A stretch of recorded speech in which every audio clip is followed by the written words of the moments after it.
கல்லூரியில் படிக்கும் மாணவிகளுக்கு 1000 ரூபாய் கொடுக்கிறது திமுக அரசு.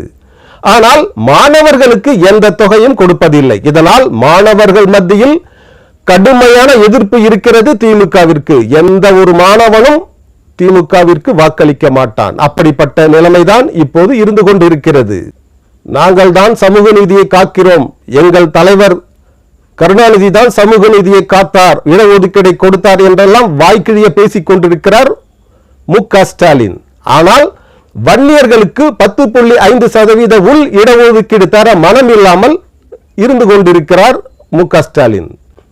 வன்னியர்களுக்கு 10.5% உள் இடஒதுக்கீடு தர முடியாத இந்த மு.க. ஸ்டாலினை வன்னிய மக்கள் புறக்கணிக்க இருக்கிறார்கள். எந்த ஒரு வன்னியனும் திமுக கூட்டணிக்கு வாக்களிக்க மாட்டான். எந்த ஒரு வன்னிய பெண்மணியும் திமுகவிற்கு வாக்களிக்க மாட்டார்கள். எந்த ஒரு வன்னிய மாணவனும் கருணாநிதி குடும்பத்திற்கு வாக்களிக்க மாட்டார்கள். அப்படிப்பட்ட ஒரு நிலைமைதான் இப்போது இருந்து கொண்டிருக்கிறது. வன்னியர்கள் ஸ்டாலின் குடும்பத்தை தூக்கி எறிய வேண்டிய நிலைமை வந்துவிட்டது. அதுதான் இப்போது திமுக படுதோல்வி அடைய காரணமாக போய்விட்டது. இந்த தேர்தலில் திமுக படுதோல்வியை சந்திக்க இருக்கிறது. அதோடு இல்லாமல் முஸ்லிம்களுக்கு கொடுத்த வாக்குறுதிகள் பல நிறைவேற்றப்படவில்லை. இதனால் முஸ்லிம்கள் கடும் கொந்தளிப்பில் இருக்கிறார்கள். முஸ்லிம் பெருமக்கள் இந்த தேர்தலில் அதிமுகவிற்கு தான் அதிக அளவில் வாக்களிக்க இருக்கிறார்கள். குறிப்பாக எடப்பாடி பழனிசாமி தலைமையிலான அதிமுகவிற்கு தான் வாக்களிக்க இருக்கிறார்கள் முஸ்லிம் மக்கள்.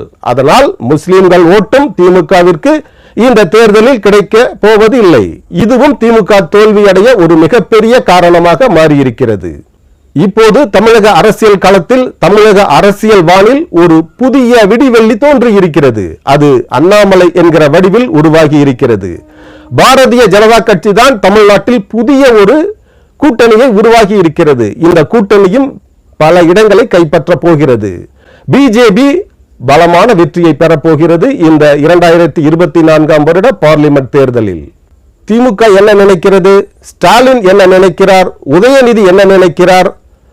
பெண்களுக்கு மாதம் 1000 ரூபாய் கொடுத்து விட்டோம், அதனால் பெண்களின் ஓட்டு எங்களுக்கு கிடைத்து விடும் என்று நம்புகிறார்கள்.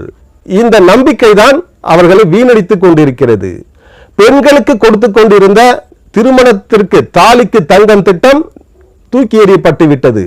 மாணவர்களுக்கு கொடுத்து கொண்டிருந்த லேப்டாப் திட்டம் தூக்கி எறியப்பட்டு விட்டது. இந்த 1000 ரூபாய் வைத்துக் கொண்டு மக்கள் என்ன செய்வார்கள்? மாதம் 1000 ரூபாய். இதனால் மட்டும் உங்களுக்கு ஓட்டு வந்துவிடுமா என்றால் நிச்சயம் வரப்போவதில்லை. இந்த திமுக தோல்வி முகத்தில் இருக்கிறது. வெறும் இந்த 1000 ரூபாய் கொடுக்கும் இந்த ஒரு விஷயத்தை மட்டும் வைத்துக் கொண்டு தமிழ்நாட்டில் இந்த தேர்தலில் வெற்றி பெற முடியாது திமுகவால். அப்படிப்பட்ட ஒரு நிலைதான், அப்படிப்பட்ட ஒரு கருத்து தான் இப்போது நிலவுகிறது.